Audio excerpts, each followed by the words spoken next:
TLTV Live. I'm Ivy Hartman, and joining me in the studio now are Marie Davis and Adam Baer from JDRF. Now, JDRF is an educational and research nonprofit-based organization for diabetes. Did I get it right? Absolutely.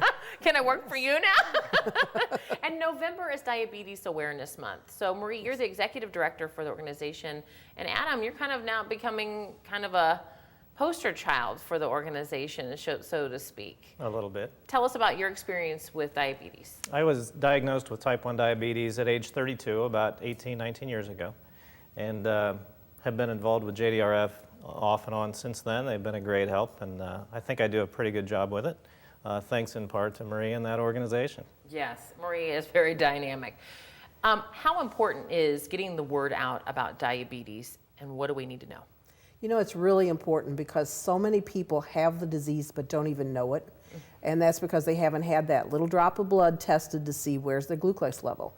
And that's basically means sugar in the blood, but it's not the kind of sugar you have on the table. It's the sugar that your body produces from the food you eat that's required for your brain to function. What's the difference between type 1, type 2, and gestational diabetes? Well, gestational is the easiest one because it's only women, obviously, and they're pregnant. And the most important part about gestational diabetes is that any person who's pregnant could have diabetes during their pregnancy. And they need to go to the doctor regularly and be tested, because if they do have diabetes, they have to take insulin in order to preserve the life of the child. I mean, it's very important that that baby get enough insulin during that pregnancy. What about type 2? Okay, type 2 is the larger group of people who have it, and that's because it's 50% genetic. So if your mom or your sister or your aunt or your grandmother has it, it's a 50% likelihood that you will have it too. So you have to be a lot more cautious about watching for it. And then once you know you've been diagnosed, then you have to regulate when you eat, how you eat, when you exercise, how you exercise. So many details that go into type 2. I'm going to ask you, Adam, about type 1 diabetes. What does that mean, and what does it mean to you personally?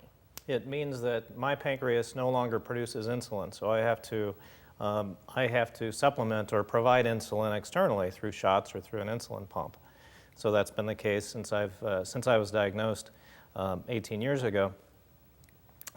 Many other aspects to it, controlling the balance of diet versus insulin. That balance creates the proper blood sugar levels, which in turn allow you to live a happy, normal, healthy life. But it's forever that balancing act. And trying to figure that out. So how were you diagnosed? How did you, at 32 years of age, how did type 1 diabetes enter your life?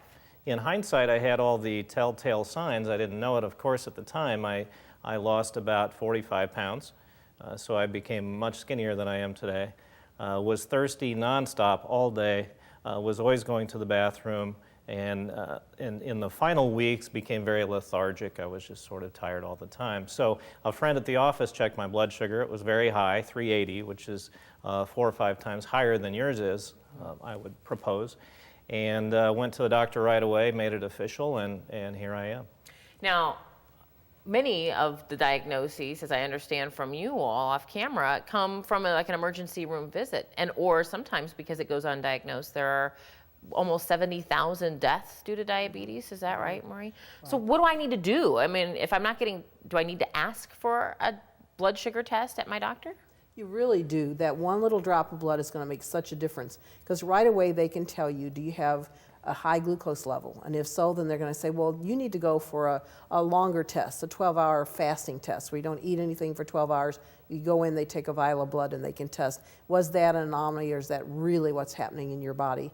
And then once they've said, okay, your blood sugars are too high, that means you have diabetes. We have to find out what kind of diabetes. That's when you need a C-peptide test. All right, so we're learning a lot here, and November is National Diabetes Awareness Month. We're here with Marie Davis and Adam Baer.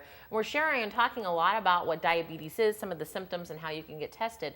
However, we're going to take a quick break, and we've got some great information about a really cool event, how you can support JDRF, coming up in just a moment.